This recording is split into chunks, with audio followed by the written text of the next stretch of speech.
খালি ফুলাক মনুচাৰে কৰা জনাব আমাৰ পৰাণী কৰ আচলতে ভাইটা খুব মৰমৰ তাৰ লগত মই কথা পাতি থাকোঁ সি আচলতে মোক খুব মৰম কৰে ভাল পায় ইমান কষ্ট কৰি সি আচলতে আমাক লগ পাবৰ কাৰণে আহিছে তাৰ কাৰণে জোৰকৈ হাত চাপাৰি পাম নেকি বাৰু ভগৱানে সদায় ভালে ৰাখক তাৰে কামনা কৰিছোঁ আপোনালোকে আশীৰ্বাদ কৰিব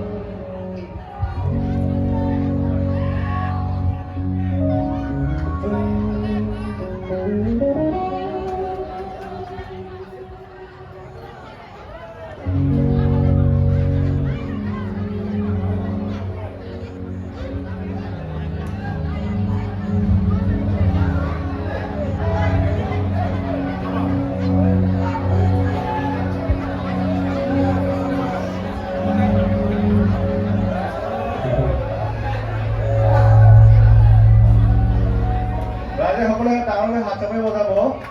কালিতো আহিছে পঢ়াৰ মতে লগ কৰিবলৈ তেখেতে